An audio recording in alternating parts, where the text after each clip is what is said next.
मरहबा collection mall, readymade कपड़ों का भरपूर खजाना, jeans pant, T shirt, cargo pant, night pant, बच्चे और बच्चियों के लिए अच्छे खूबसूरत और उम्दा ड्रेस। पता याद रखें, जमुर हाई स्कूल मेन रोड, जैतून हजीन मस्जिद के पास, मालदा चौक, मालेगांव। समाजवादी पार्टी के जिम्मेदारान और आप तमाम साथियों, अव्वल तो ये है कि समाजवादी पार्टी के युवा विंग का ऐलान आज होने वाला है। इसका ये मतलब नहीं कि हम लोग बहुत पुराने हो गए, हम लोग सब भी युवा ही हैं। आज यहाँ सबको जमा करने का मकसद ये है कि मालेगांव शहर में, जो मैं कारपोरेशन के इलेक्शन के बाद से देख रही हूँ कि मालेगांव शहर का पक्का इलाका, जो गुंजान आबादी का इलाका है, वो लीडरशिप से महरूम रह गए। उन्होंने नुमाइंदे ऐसे चुन कर दिए हैं जो इलेक्शन के बाद से नजर नहीं आ रहे, जहां आप ये महसूस करते हैं कि कच्चे इलाके काम के लिए बहुत ज्यादा मोहताज है। वहीं मैं आपको बता रही हूँ, जो इलाके से पक्के इलाकों से लोग आ रहे हैं, वो लोग ये समझ लें कि वो इलाका जो है, भले ही अपने कोई कहता हो कि वो अपनी वोट बैंक उनकी बनी हुई है, लेकिन आप देखेंगे इस इलेक्शन में, जो आखिरी कारपोरेशन का इलेक्शन हुआ, वहाँ बिना खर्च के तकरीबन 4000-5000 वोट तुम्हारी पार्टी और हमारी साथी पार्टी ने मिलकर वोट ली।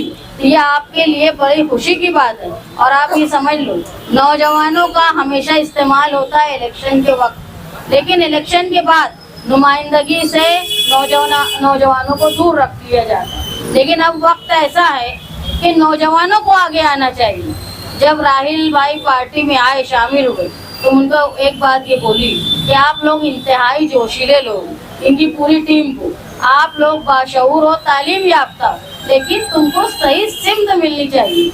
जहाँ तुम मौजूद थे वहाँ बहुत शिद्दत पसंद लोग थे। शिद्दत पसंदी और नौजवान लोग ये मिलकर जो है वो फैसले गलत हो जाते हैं। इसीलिए कहीं ना कहीं ऐसी टीम को साथ मिलकर काम करना पड़ता है जहाँ जोश और होश दोनों साथ में। आज अगर आप देखेंगे, चाहे मालेगांव शहर हो, चाहे पूरा हिंदुस्तान, सबसे पहले अगर कोई निशाना में आ रहा है तो वो है अक़लियत का मुसलमान नौजवान। मॉब लीचिंग का मामला होता है तो वहाँ नौजवान होता है, स्टूडेंट पर अगर जुल्म होता है तो वहाँ नौजवान होता है। जिस तरह जानवरों के मामले में अगर मारा पीटा जाता है, वहाँ भी मुसलमान नौजवान होता है। अगर किसी तालिबे इल्म पर जुल्म होता है, वो भी नौजवान होता है। और आपने देखा कि जिस तरह मालेगांव शहर में एक टीचर पर इल्जाम लगाया गया, वो भी नौजवान। इसलिए बहुत जरूरी है कि नौजवानों को सियासत में शामिल होना। सिर्फ सोशल वर्क अगर आप करेंगे, कानूनी शिकंजे आप लोगों पर कसे जाएंगे। जब तक तुम्हारे साथ सियासी हाथ नहीं होगा, ऐसी ताकत नहीं होगी जो कानून को कानून से कैसे तोड़ा जाता है और किस तरह कानून से बचा जाता है, वो जानने वाले लोग नहीं रहेंगे, तो आप तमाम लोगों की सियासी फील्ड, आपकी सोशल फील्ड, इसका गलत तरीके से पेश किया जाएगा। इस पर कानूनी बंदिशें आई। आप ये समझ लो, साथी निहाल अहमद साहब जब अपनी युवा विंग बनाए थे, तो एक ऐसी विंग थी जिन्होंने मालेगांव शहर में फिरका परस्तों को मुंहतोड़ जवाब दिया था। जो लोग पुराने हैं वो यहाँ जानते होंगे कि पहली बार ऐसा हुआ था कि जगह जगह भगवे झंडे लगा दिए गए थे मुस्लिम इलाकों में। तो उस वक्त साथी निहाल अहमद साहब ने अपनी युवा विंग को कहा था कि कोई भी भगवा झंडे को उतारेगा नहीं, उसके ऊपर हरा झंडा लगा। तो हर जगह जहाँ भगवा झंडा लगा था, वहाँ युवा लोगों ने, जो JJF थी, साथी निहाल अहमद साहब की जनता जानिसार फोर्स, वो फोर्स ने अपने हरे झंडे लगाए, पुलिस आई, दोनों झंडे उतारे। तो इस तरीके से होश से काम लिया जाता है। आप जानते होंगे, एक फिरका परस्त मालेगांव में मुसलमानों को परेशान करने का काम कर रहा है। उस वक्त जनता दल की साथी निहाल अहमद साहब की JJF ने उसको ऐसी जगह अस्तूरा मारा था, एक साथ कई बार, जहाँ के वो लोगों को दिखाने के लायक नहीं था। तो इस तरीके से युवा की ताकत होती है। युवा जो है सियासी बेदारी के बिना अधूरा है। और आज मुस्तकबिल अगर है किसी भी मुल्क का, तो उसके नौजवान हैं। और बिलखुसूस अक़लियत जो मुसलमान है, अगर वो अपनी नौजवानों को अपनी सेफ्टी चाहिए, तो उनको सियासी मैदान के साथ साथ बाशऊर लोगों के साथ, तालीम याफ्ता लोगों के साथ, और ऐसे लोग जो कानून को जानते हो, हम आपको हर जगह आप गाइडलाइन करने के लिए हम लोग यहाँ मौजूद हैं। मैं ये उम्मीद करती हूँ समाजवादी की शहर सदर होने के नाते कि जो लोग आज पार्टी में शामिल हो रहे हैं या युवा विंग से जुड़ रहे हैं वो मालेगांव शहर में लोगों को मददगार साबित होंगे। खिदमत खल्क का सबसे बड़ा जरिया जो है वो सियासी प्लेटफॉर्म। आज इक़्तिदार में हम हिस्सेदार हैं। कारपोरेशन में हमारी ऑफिस है, चाहे गट नेता की ऑफिस हो या डिप्टी मेयर की ऑफिस, आवामी मसाइल के लिए आप लोग वहाँ आए, हमसे राब्ता कायम करें। जिस हद तक कारपोरेशन में मदद कर सकते हैं हम करेंगे। दूसरे जो मरहले जिस तरह मुस्तकीम डिग्नेटी ने आपको बताया कि जहाँ समझाने की ज़रूरत होगी वहाँ आप लोग समझाए, जहाँ तुमको लड़ने की ज़रूरत होगी वहाँ तुम लड़े, जहाँ तुमको आवामी मुफाद के लिए कि अगर हिम्मत करने की ज़रूरत होगी तो वहाँ हिम्मत कीजिए। हम आपके साथ कानूनी तौर पर सोशली हर जगह खड़े हैं। आप अगर आज पार्टी में आ रहे हो तो ये समझ लो कि आप हमारे खानदान का हिस्सा बन रहे हो। अगर घर का एक फर्द अगर परेशान होता है तो उसके लिए पूरा घर परेशान होता है। अगर अब आप हमारे साथ जुड़ रहे हैं तो आपकी हिफाजत, आपको आगे बढ़ाना और आपके लिए राहें आसान हो ये करना हमारी जिम्मेदारी है। आप लोग आज यहाँ आए, आज आपकी नई शुरुआत हो रही है सियासी रास्ते पर। तो मैं उम्मीद करती हूँ कि आप धीरे धीरे पार्टी को आगे बढ़ाएंगे।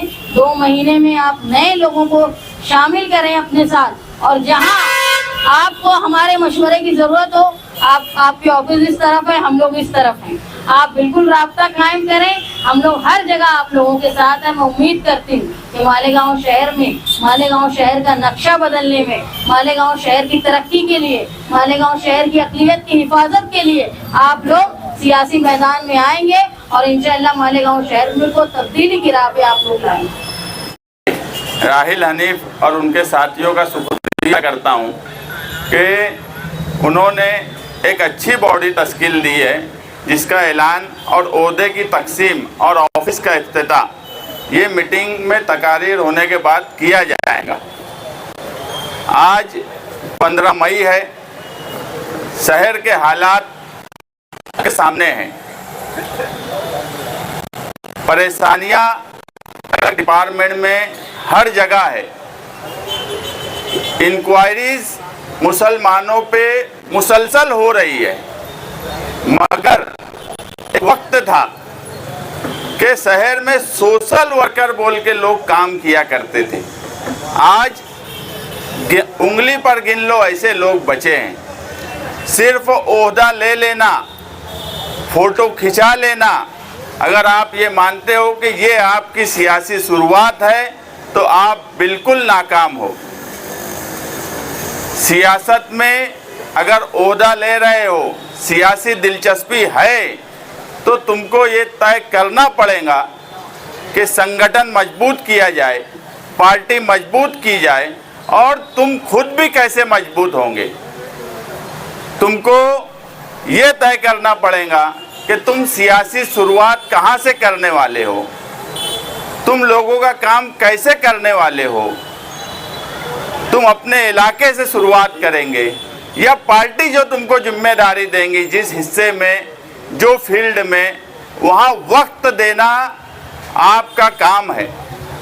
मैं ये नहीं बोलता कि आप दिन भर सियासी और समाजी काम काज करिए, मगर लोगों का काम करने के लिए घंटा 2 घंटा तो रोज आना निकालना पड़ेगा। तो ओहदा लो, और अगर इतना भी वक्त नहीं है तो ओहदा लेने की कोई ज़रूरत नहीं है। हर जगह परेशानी है। आज मैं भी ये मानता हूँ कि एफडीओ में लोग परेशान रहते हैं, उनकी ऑनलाइन नाम नहीं आता, मगर काम करने वाला कोई नहीं है। कोई सियासी पार्टी काम नहीं कर रही है। हमारी भी सियासी पार्टी, हम खुद भी एफडीओ कब गए मुझे भी नहीं मालूम है। तो जिम्मेदारी लेना पड़ेगा। एफडीओ में जाओ, कारपोरेशन में जाओ, जन्म दाखिले का सवाल हो, पावर का सवाल हो, लोग बिल लेके घूमते रहते हैं, उनके बिल का मसला हो, आप जाइए वहाँ पर बात करिए ऑफिसर से और अगर किसी का काम नहीं होता तो समझिए, और ये लगता है कि अधिकारी जानबूझकर काम नहीं करता, तो लाल टोपी लगा के जाओ और जो करना है वो करो, छुड़वाने की जिम्मेदारी हमारी। जो डिपार्टमेंट अगर किसी का काम जानबूझकर नहीं करता, अरे केस तो बनाओ, 353 तो बनाओ। सिर्फ सियासत में आके ओहदा लेके सर्टिफिकेट लेके घर चले जाएंगे तो ये सियासत नहीं होती। 17 केस मुझ पे है, 353 भी है। तय करो कि 5 साल में तुमको क्या बनना है, ये तुमको पहले तय करना होगा। लोगों का काम करना, गरीबों का काम करना, यही सियासत है। अवामी खिदमत ही असल में सियासत है। लोग समझते हैं रुपया पैसा, ये सियासत में पहले मेहनत करो। आगे मुस्तकबिल में तुम अगर कारपोरेटर बनना चाहते हो तो तुमको ही आगे इस गांव में कारपोरेटर बनना है, मगर काम करो। काम तुम करेंगे नहीं और इलेक्शन में बोलेंगे कि टिकट दे दिया जाए, तो सबसे पहले आवाम अगर तुमको पसंद करती है, घंटा 2 घंटा उनके लिए काम करते हो, पूरा ग्राउंड खाली है, एमएलए सो रहे हैं, इससे अच्छा मौका मिलने वाला नहीं। मुझे तो लगता है इस कारपोरेशन इलेक्शन के बाद वो यही भूल गए कि वो एमएलए अभी हैं। मैं उनके कई लोगों को बोलता हूँ कि जाके बोलो कि वो एमएलए है, लोगों का काम काज करें, मगर एक कांडोलिया कमेटी बना लिए। हाँ, मैं ये जरूर बोलूँगा कि अगर तुमने कोई ऑफिस में किसी के साथ नाइंसाफ़ी हो रही है और तुमने अगर कानून भी हाथ में लिया तो सबसे आगे हम आपके साथ खड़े रहेंगे, क्योंकि ये गांव में, और घोड़े पे लाऊंगा तुमको जेल से छुड़ा के, घोड़े पे। लेकिन गरीबों का काम नहीं हो रहा है उस बुनियाद पे।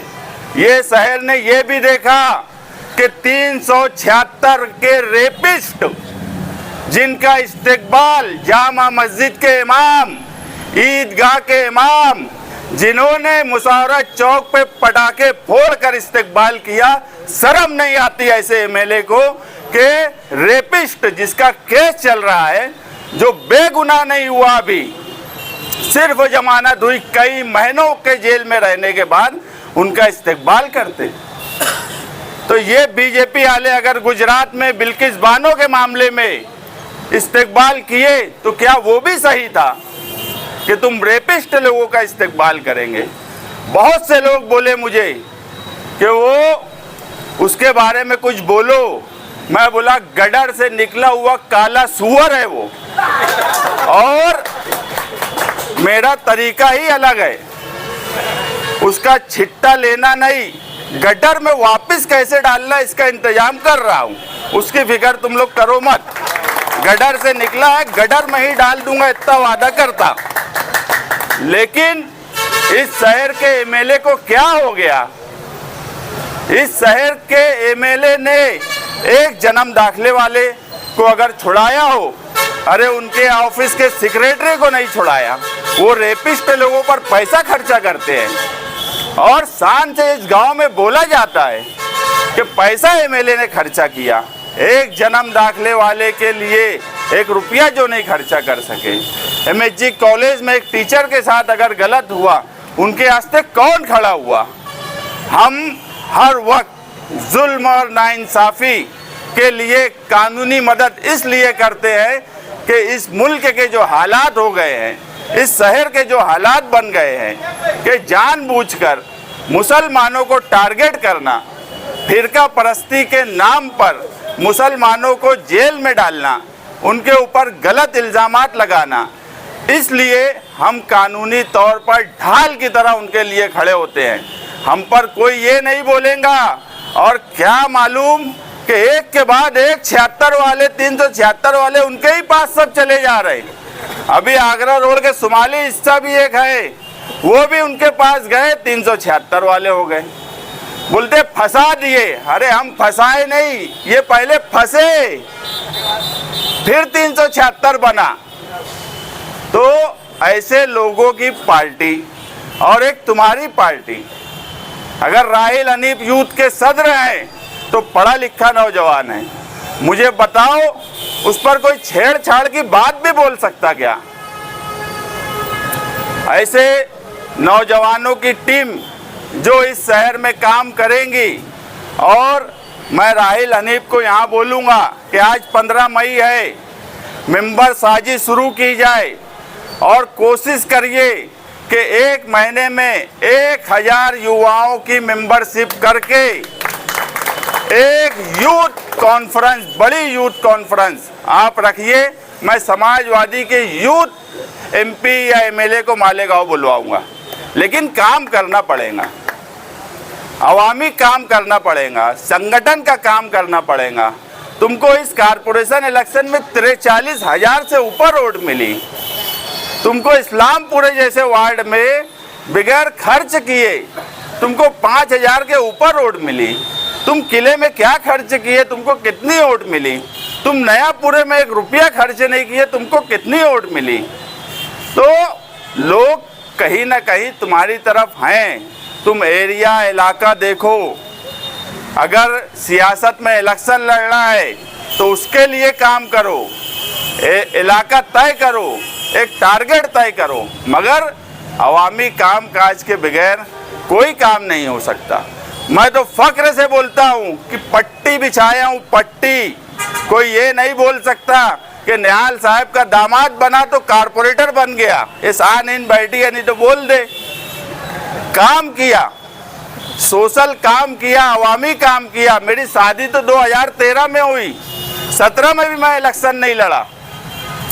2004 से मैं पट्टी बिछाने का काम करता हूँ, पट्टी, और फख्र से बोलता हूँ कि पट्टी बिछाने के काम को तुम सियासत में अपना पहला कदम मानो। कोई शर्म की बात नहीं है, काम करना कोई शर्म की बात नहीं है। पट्टी बिछाना, निहाल साहब के पास कोई आता था, बोलता था मुझे सियासत में बड़ी दिलचस्पी है, सियासत में आना चाहता हूँ, तो साहब बोलते थे ये ले झाड़ू झाड़ू मार पहले ऑफिस पे।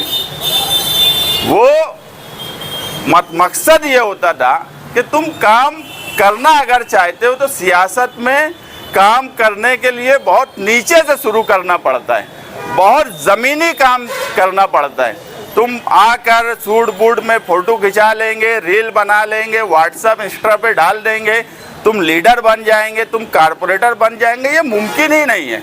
तुम हीरो बन जाएंगे मगर कारपोरेटर नहीं बन सकते। जब तक अवामी काम काज तुम नहीं करेंगे, जुल्म और नाइंसाफ़ी के खिलाफ डट कर अगर युवा नहीं खड़ा होगा, आज पूरे शहर में आमदार एक काम करने के लिए तैयार नहीं है। मैं तो इससे अच्छा मौका युवाओं को नहीं मिलेगा। आप युवाओं को जोड़िए, बड़ी तादाद में जोड़िए। हमारी मदद जब लगेंगी, हम मदद करने के लिए तैयार हैं, हर तरह की मदद करने के लिए तैयार हैं, मगर जिम्मेदारी बांटिए, जिम्मेदारी अपने अपने लेवल पे करिए, अपनी पहचान खुद बनाइए। जहाँ ज़रूरत डिप्टी मैडम का इस्तेमाल करिए, ज़रूरत है मुझे बुलाइए। राहिल हनीफ की ज़रूरत है, जहाँ अच्छा की ज़रूरत है, हमारे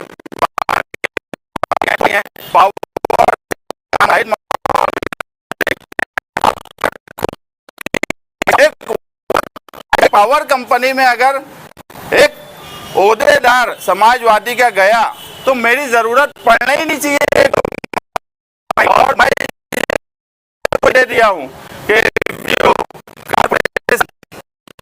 द्वारा पावर कंपनी ऑफिस, मगर पहली बार में जाके मत एक हाथ जड़ देना, पहले समझ लेना कि जिसका काम है वो काम अगर कर रहा है तो पेपर वर्क क्या है, उसका काम वाकई वो जानबूझ के नहीं कर रहा है क्या, और अगर लगता है कि जानबूझ के काम नहीं कर रहा तो छुड़ाने के लिए हम तैयार हैं। अब तो हमारे पास हर मामले में वकीलों की टीम भी है और बड़ी टीम है।